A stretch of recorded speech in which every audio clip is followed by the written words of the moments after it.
YouTube, what the crap's going on? HeirofCarthage here. This is back in Trolley Bullies Faction Band 2 tournament. This is a second round match. Indypride, who's also a YouTuber, Milk and Cookies Total War. I'll have a link to his channel if you want to go check it out. He makes some fun videos. And then we got Egypt, and I believe Egypt is controlled by Legio Italica or something. May have gotten the name right or wrong. We'll see it at the end. So let's check out Indypride's Rome build. Veterans, Armored Legionary, so it looks like an Armored Legionary Evocati with a Veteran Legionary on either side, another Veteran Legionary there. So looks like it's probably a cap of 4, so I'm seeing 4 Veteran Legionaries, which is a good choice. A lot of bang for the buck, and then he's mixed in a couple of Armored Legionaries and Evocati, but saved some money by, for the most part, going with the Veteran Legionaries. Now all this forest here is going to be a nightmare for Egypt.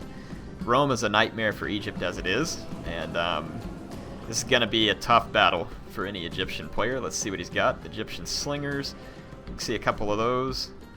See 3 Egyptian pikemen. Galatian Royal Guard, Galatian Royal. So 3 Galatian Royals, 3 Thorax Sword. The problem is these Galatian Royal Guard are so expensive. Now they are very good, but so expensive.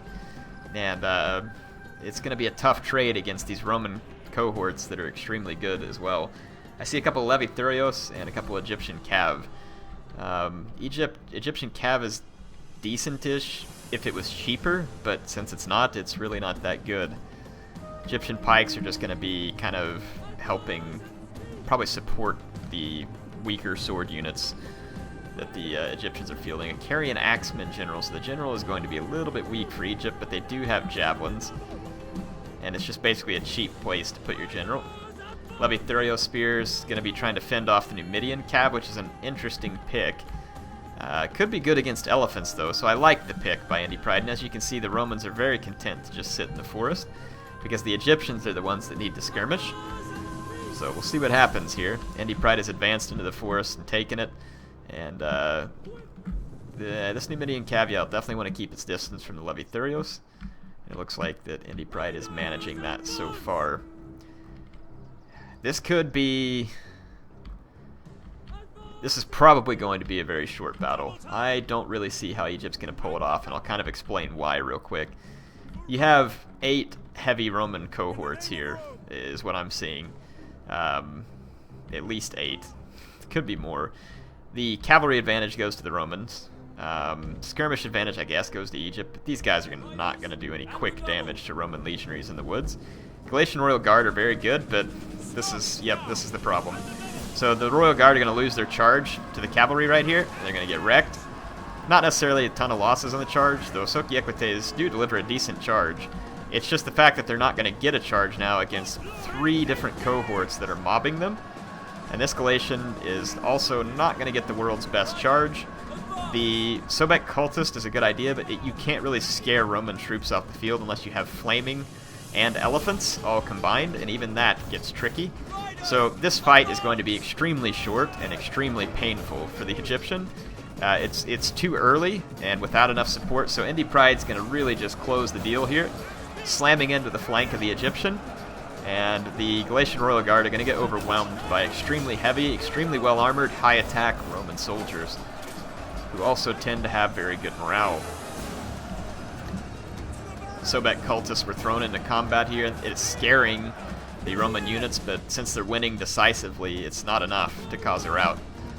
So the Egyptian now is going to have to try and pour in to save this fight here, and it's just not going to happen. This much Roman arms and armor back here is just not going to happen. Egypt does not have the punching power outside of elephants. I don't remember if they have side chariots. If they do, that would do it too, if you could get side chariots into this nasty mix here, but the levies were meant to protect against elephants and chariots, obviously. So yeah, this is going to be an absolute slaughter. The Romans are going to just clean house here. Thorax Swords getting beat down, Galatian Royal Guard getting beat down. I mean, yeah, it's a slaughter. So this is why Egypt is a challenge versus Rome. Basically, Rome can do everything Egypt can, but for cheaper. And that's the reason why Rome is better than most factions in this game.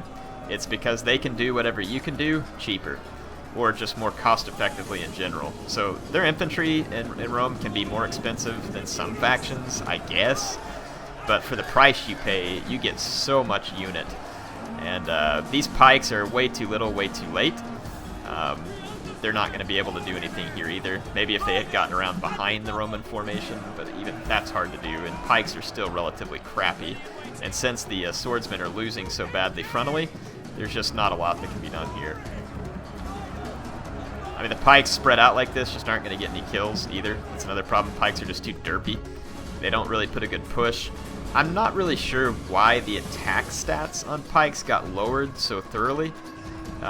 It would make them considerably better if their attack stats and damage stats just weren't complete crap. I mean, if you look at their stats, I mean, even if someone runs frontally into you, you're just not going to take much damage from it.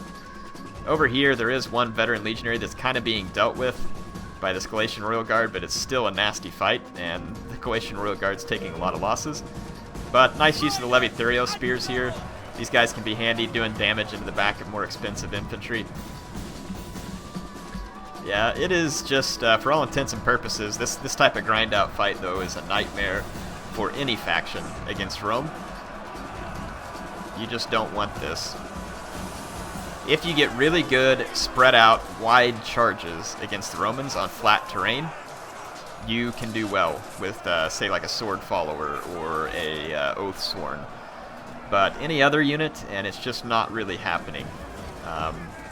The Romans have to kind of be picked apart, chewed apart, decisively defeated and quickly because their attack is so high that it will just chew up your men in prolonged combat. And that's exactly what's happening here. I mean, even a tough Galatian Royal Guard, only 86 kills. Show another one here, Thorax Swords, another Galatian Royal, 80, 87. Yeah, I mean, this one, 153, so this one's gotten a few kills. But basically, with the rest of the Egyptian line just getting massacred. I mean, see the veteran legionaries, 102 kills, 76. First cohort's got the lowest, and it's still got 60 kills. 82 on the armored legionaries, 102 on the veteran legionaries, 88 on the Evocati. So, I mean, you can see, and these pikes just aren't much of a worry. Actually, these guys have gotten a shocking number of kills right here. Wow, 50 kills on an Egyptian pikeman is actually insane. They are poking the crap out of the side of this veteran legionary unit, amazingly. I've never seen them actually get kills like that. 46 on that one's actually pretty decent too, only 16 there. More kills than I would have thought on the pikemen. I'll give him credit for that. But yeah, the head-on engagement was definitely a perfectly fine choice for Indypride because it's going to result in the grind-out death of Egypt. Check out these sweet legionaries here. I think these are armored legionaries. Look at all the armor on those guys. Definitely a very cool-looking unit, these Imperial-type units. Awesome stuff. Just like, this is why I like Rome. Just, I mean, for nothing else, just how cool the legionaries look. They do look absolutely awesome. Rome had style, man. You gotta give them that. They had style. Comes an Egyptian cavalry. A little charge. It's gonna fall apart into the very heavy infantry, though, I think. After knocking a few men down. Yeah, see, it's already kind of collapsing on that heavy infantry. These pikes are derped out, kind of facing the wrong direction. See, they have their pikes poking in the wrong direction. Like that. Pikes are just very hard to manage, very hard to use properly. Anyway, this battle is over. We're going to fast forward through the end of it real quick. So that was a clear victory for Indypride. Egypt versus Rome. I don't know how you get stuck with that matchup, but Indypride definitely drew the longer straw on that one. And, I mean, that's what you would expect from a Rome versus Egypt performance. 600 less men, but 600 more kills.